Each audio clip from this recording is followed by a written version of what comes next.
આમ સીધો ઉપર આમ સીધો ઉપર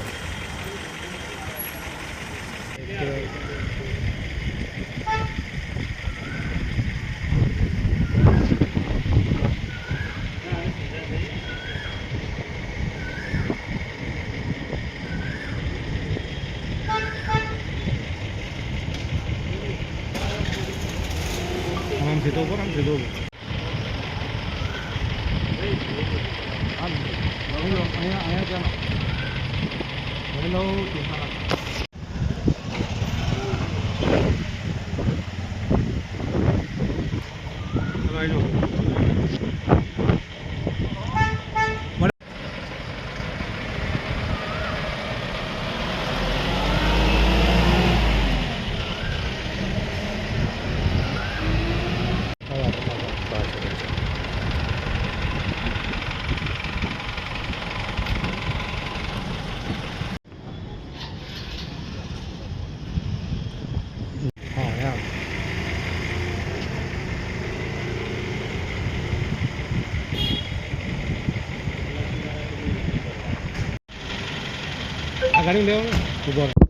હું રાહુલ બ્રહ્મભટ્ટ નડિયાદ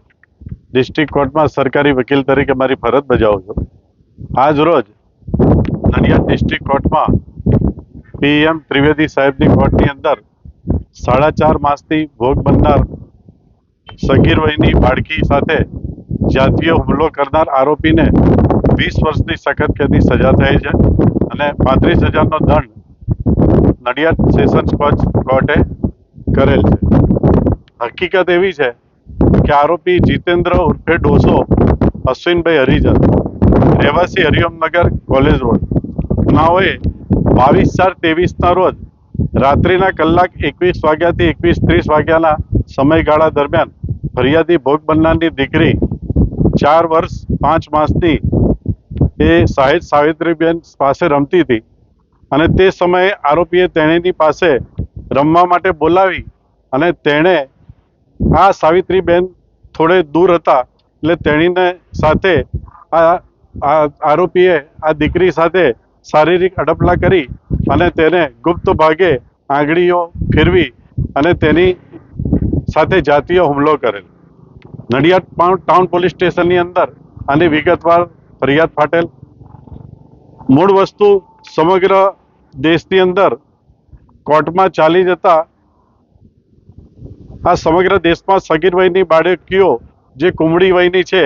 તેમની સામે ઘટનાઓ વધી રહી છે. સુપ્રીમ કોર્ટે પણ લાલાક કરેલ છે અને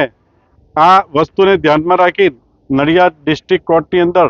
POCSO case number 47/23 PM Trivedi સાહેબની કોર્ટની અંદર આ કેસ ચાલી જતા આરોપીને પોક્સો એક્ટની કલમ 3B4 મુજબના ગુનામાં 20 વર્ષની સખત કેદની સજા તથા 25,000નો દંડ પછી તેમજ ભોગ બનનારને સરકારશ્રીના ઠરાવ મુજબ 5 લાખ પૂરા વળતર પેટે ચૂકવવાનો હુકમ આજ રોજ કરવામાં